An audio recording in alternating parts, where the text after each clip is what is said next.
Bank insurance चाहिँ white colour जब भन्छौँ कि त्यो त्यत्तिकै व्हाइट छ जति हामी बाहिरबाट देख्छौँ। सुटेड बुटेड भएको छ, टाई लाएको छ, गाडी चढेको छ, हिँडेको छ भनेको छ। आज म त जब होल्डर हो नि। जसको टेबल अगाडि चाहिँ त्यो भिजिटिङ कार्ड त्यति लामो चाङ भयो भने त्यो खतरा मार्केटिङ। मैले गरेको काम मैले कहीँ गल्ती गरेको छैन, प्राउड फिल गर्नु छ। म यसैमा अगाडि बढ्छु। म मेरो क्यारियर यसैमा चाहिँ देख्नुहुन्छ। पुरानो गाडी पनि किनबेच हुने, अनि धेरै कस्टमरले के हुन्छ भने गाडी किन्यो, नामसारी गरेर यातायातमा गएर इन्सुरेन्सको नामसारी छुटिरहेछ।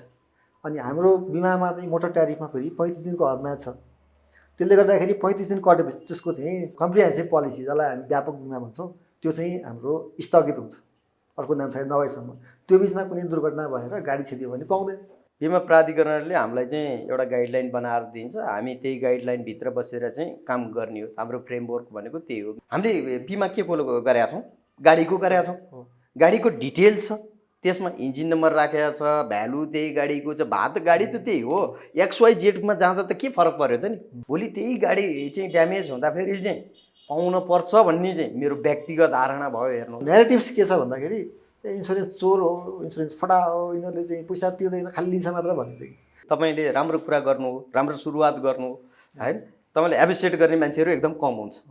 तपाईँले यसैलाई चाहिँ कसैको नेताको विरोध गर्नु, इन्सुरेन्स कम्पनीको विरोध गर्नु भने ओहो ठिक गर्यो यसले भन्ने हुन्छ। न्यारेटिभ एकदम चाहिँ तपाईँको के छ भने आजको दिनमा नेगेटिभ नेगेटिभ नेगेटिभ हुँदै जाँदा त्यसलाई प्रशय पाएछ। राज्यको प्रपर्टीलाई चाहिँ कम्पलसरी इन्सुरेन्स गर्नुपर्छ कि पर्दैन? एउटा चाहिँ संसद भवन चाहिँ बनाउनु पर्दाको लागि चाहिँ हामीले कुण्डात्री राष्ट्रले चाहिँ बनाइदिएला भनेर हात थाप्न पर्ने स्थितिमा हामी बिमा गर्दैनौँ। किन बिमा गर्ने? किन ट्याक्सको कुराहरू चाहिँ भयो। ट्याक्स त आउँछ त, बिमा गर्दा पनि त्यही ट्याक्स आयो त, राज्यलाई जाने त ट्याक्स नै त हो त। आज चाहिँ तपाईँको जेनजी आन्दोलनमा तपाईँको घर आगो लाग्यो, खरानी टक्ट्याएर भने पनि तपाईँको बनाउने के हो? त्यहाँ घरै हो नि। स्वास्थ्य बिमालाई चाहिँ करिब करिब विभिन्न फोरमहरूबाट गरिरहेछ। कुनै स्वास्थ्य बिमा बोर्डबाट गरिरहेछ, कुनै बिमा कम्पनी छ, कुनै सञ्चय कोष अथवा लगानी कोष वा कुनै अन्य निकायले पनि बिमाको फर्मेटमा काम गरिरहेछ। यो जानेर ल्याएको हो, बुझेर ल्याएको हो, मलाई थाहा छैन। तर त्यो ल्याउनु पर्ने चाहिँ के थियो भने बिमा कम्पनीकै दायरामा ल्याउनु पर्ने थियो। त्योलाई हामी मार्केटिङ हो कि सेल्सम्यान हो?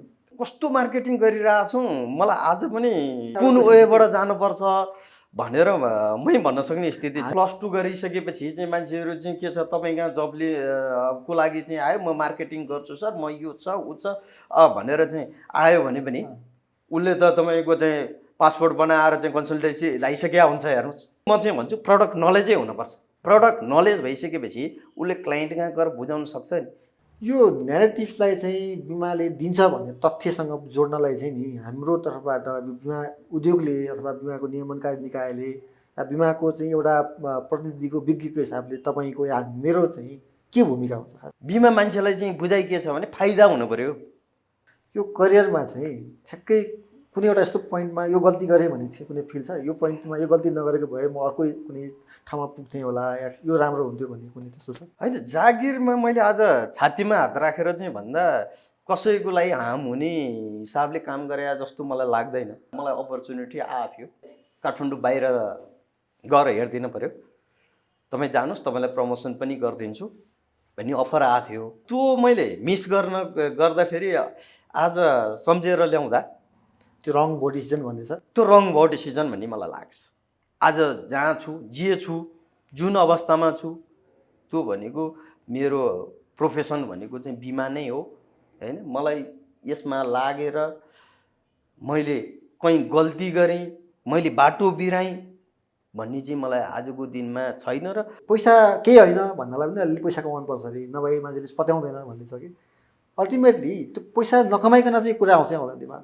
पैसा नभए त आज त तपाईँको केही पनि चाहिँदैन, पैसै चाहिन्छ भन्ने चाहिँ भइसक्यो त। तर दुईवटा सँगै आयो। पैसा बिना तपाईँ चाहिँ बाँच्न सक्नुहुन्छ? त्यो पैसाले चाहिँ त्यो आधारभूत आवश्यकता पुरा गर्ने एउटा अनि हिजोको दिनमा त हामी त तपाईँको आगो पानी पनि बाटर सिस्टम थियो नि। आज बाटर सिस्टम केमा छ? सबै चाहिँ तपाईँले क्यास भनेको पैसाले खुसी त दिँदैन रहेछ। भोलि म पोलिटिक्समा पनि आउन सक्छु, गभर्मेन्टको तपाईँको कुनै की पोस्टमा बसेर पनि गर्न सक्छु।